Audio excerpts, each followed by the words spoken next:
आज की तेज रफ्तार जिंदगी में हम इतने व्यस्त हो गए हैं कि खुद को समझने और महसूस करने का समय ही नहीं मिलता। हमारे मन में हर समय विचारों का असीमित प्रवाह चलता रहता है, जो हमें पल भर भी शांत नहीं बैठने देता। जब कभी हमें थोड़ा सा समय शांति से बैठने का मिलता भी है, तो हमारे दिमाग में फिर से अनगिनत विचार उमड़ने लगते हैं। हम ये भूल जाते हैं कि हमने शांति से बैठने का प्रयास किया था। हमारा मस्तिष्क विचारों से इतना भर जाता है कि वह हमें मानसिक शांति का अनुभव करने ही नहीं देता। आज हम इस बात पर चर्चा करेंगे कि कैसे अपने मन के अनचाहे विचारों को दूर करके अपने दिमाग को शांत रखा जाए। आइए जीवन के इस महत्वपूर्ण पहलू को समझें और अपने मानसिक स्वास्थ्य को बेहतर बनाने की दिशा में कदम बढ़ाएं। एक बार की बात है, एक गुरु और उनका शिष्य किसी सुनसान जंगल से गुजर रहे थे। चलते चलते शिष्य ने गुरु से पूछा, गुरुदेव, ऐसा क्यों होता है कि कुछ लोग जिनके पास कुछ भी नहीं होता वे फिर भी आनंदित रहते हैं, और कुछ लोग जिनके पास सब कुछ होता है उदासी और असंतोष में डूबे रहते हैं? गुरु मुस्कुराए और बोले, यह प्रश्न तो हर व्यक्ति के जीवन का एक गूढ़ रहस्य है। इसे समझने के लिए तुम्हें अपने मन और मस्तिष्क की गहराइयों में झांकना होगा। लेकिन इससे पहले मैं तुम्हें एक छोटा उदाहरण देता हूं। गुरु ने पास ही पड़े एक सूखे फूल की ओर इशारा करते हुए कहा, यह फूल जब खिला होगा तो अपने पूरे सौंदर्य और खुशबू से इस जंगल को महकाया होगा, परंतु अब यह मुरझा चुका है। अगर यह फूल सोचता कि मैं कल मुरझा गया था या फिर मैं भविष्य में फिर मुरझा जाऊंगा, तो यह कभी अपने जीवन के सर्वोत्तम पल का आनंद नहीं ले पाता। जीवन का आनंद केवल वर्तमान में है, लेकिन इंसान अपने भूत और भविष्य की चिंता में इतना डूबा रहता है कि वह अपने वर्तमान को खो देता है। गुरु के ये शब्द शिष्य को गहराई से प्रभावित कर गए। चलते चलते गुरु ने आगे कहा, मनुष्य का जीवन ऐसा ही है। जो लोग भूतकाल की घटनाओं को अपने मन में बसाए रखते हैं या भविष्य की अनिश्चितताओं से डरते हैं, वे अपने वर्तमान को खो देते हैं। लेकिन जो लोग हर क्षण को जीते हैं, वे जीवन के वास्तविक आनंद को समझ पाते हैं। शिष्य ने उत्सुकता से पूछा, गुरुदेव, लेकिन जो लोग सब कुछ पाने के बाद भी दुखी रहते हैं, उनके दुख का कारण क्या है? और जो लोग जिनके पास कुछ नहीं है, वे किस तरह आनंदित रहते हैं? गुरु ने पास के एक बड़े सूखे पेड़ की ओर इशारा किया और बोले, कभी यह पेड़ भी हरा भरा था। पक्षी इस पर घोंसला बनाते थे और इसके फलों से लोग तृप्त होते थे, परंतु समय ने इसे सूखा दिया।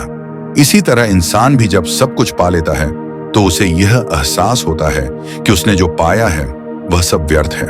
वह महसूस करता है कि उसने भौतिक सुख सुविधाएं तो जुटा ली, लेकिन मन की शांति और आनंद अब भी उससे दूर है।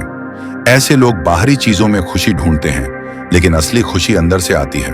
दूसरी ओर जिनके पास कुछ नहीं है, उनके पास सपने और उम्मीदें होती हैं। यही उम्मीदें उन्हें जीने का सहारा देती हैं। गुरु ने अपनी बात को और स्पष्ट करने के लिए एक और दृष्टांत सुनाया। उन्होंने कहा, मान लो एक आदमी दौड़ में भाग ले रहा है।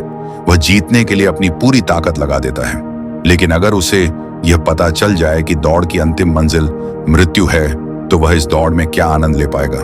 मनुष्य इसी तरह जीवन की दौड़ में लगा रहता है, बिना यह सोचे कि उसकी अंतिम मंजिल क्या है।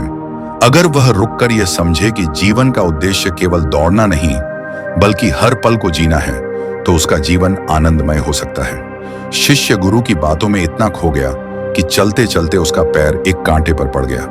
वह दर्द से कराह उठा। गुरु ने कांटा निकाला और पूछा, यह कांटा तुम्हारे पैर में क्यों चुभा? इसके लिए तुम किसे जिम्मेदार मानते हो? शिष्य ने कुछ देर सोचा और फिर बोला, गुरुदेव, इसके लिए मैं खुद जिम्मेदार हूं। अगर मैं ध्यानपूर्वक चलता तो यह कांटा मेरे पैर में नहीं चुभता। आपने तो अपना काम किया, यह रास्ता भी अपनी जगह है। गलती मेरी थी कि मैं ध्यान से नहीं चला। गुरु ने मुस्कुराते हुए कहा, बिल्कुल सही। इसी तरह जीवन में जब भी कोई घटना होती है तो हम दूसरों को दोष देते हैं, लेकिन अगर हम समझें कि हर घटना के पीछे हमारा ही कुछ न कुछ योगदान होता है, तो हमारा दृष्टिकोण बदल सकता है। यह समझना महत्वपूर्ण है कि जीवन में हर अनुभव हमें कुछ न कुछ सिखाने के लिए आता है। अगर हम इन अनुभवों से सीख लें और आगे बढ़ें, तो हमारा मन हल्का और शांत हो जाएगा। गुरु ने आगे कहा, मनुष्य अपने शरीर की सफाई पर तो ध्यान देता है, लेकिन अपने मन और मस्तिष्क की सफाई पर नहीं। यह सफाई बहुत जरूरी है। हमारा मन बीते हुए दुखद अनुभवों से भर जाता है और ये अनुभव हमारे विचारों और निर्णयों को प्रभावित करते हैं। अगर हम इन भावनाओं को बाहर न निकालें तो वे हमारे भीतर एक गांठ बना लेती हैं जो हमें हमेशा परेशान करती है। लेकिन अगर हम अपनी भावनाओं को खुलकर व्यक्त करें तो मन हल्का हो जाता है। शिष्य ने पूछा, गुरुदेव, तो क्या हमें अपनी हर भावना व्यक्त करनी चाहिए? गुरु ने उत्तर दिया, हाँ, लेकिन ध्यान रहे कि भावना को सही तरीके से व्यक्त किया जाए। अगर तुम्हारा मन दुखी है तो रोने से मत डरना। अगर तुम्हारा मन खुश है तो उसे व्यक्त करो। अपनी भावनाओं को दबाकर मत रखो। जो लोग अपनी भावनाओं को रोकते हैं वे धीरे धीरे अंदर से टूटने लगते हैं। अपनी भावनाओं को व्यक्त करना मन की सफाई का पहला कदम है। गुरु ने आगे कहा, यह सब केवल अभ्यास से संभव है। अगर तुम 21 दिनों तक इस बात का अभ्यास करो कि अपनी भावनाओं को खुलकर व्यक्त करना है और किसी भी बात को अपने मन में दबाकर नहीं रखना है, तो तुम्हारा मन पूरी तरह से स्वच्छ और शांत हो जाएगा। साथ ही अपने जीवन में एक ऐसा व्यक्ति जरूर चुनो जिसके सामने तुम अपनी सारी बातें कह सको बिना किसी डर और झिझक के। ऐसे व्यक्ति का होना तुम्हारे जीवन को आनंदमय बना देगा। गुरु और शिष्य की यह चर्चा जंगल पार करने तक चलती रही। अंत में जब वे आश्रम पहुंचे तो गुरु ने कहा, याद रखना, जीवन का आनंद केवल वर्तमान में है। भूत और भविष्य की चिंता छोड़कर अगर तुम हर क्षण को पूरी तरह से जियो तो तुम्हारा जीवन धन्य हो जाएगा। यह सुनकर शिष्य ने गुरु को प्रणाम किया और अपने जीवन में इन बातों को अपनाने का संकल्प लिया।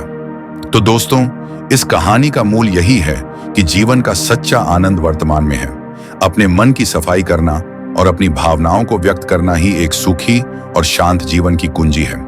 अगर आपको यह स्टोरी पसंद आए तो हमारी चैनल सोर टू न्यू हाइट्स को सब्सक्राइब करें ताकि हम आपको इस चैनल के माध्यम से अपना विचार शेयर करें। धन्यवाद।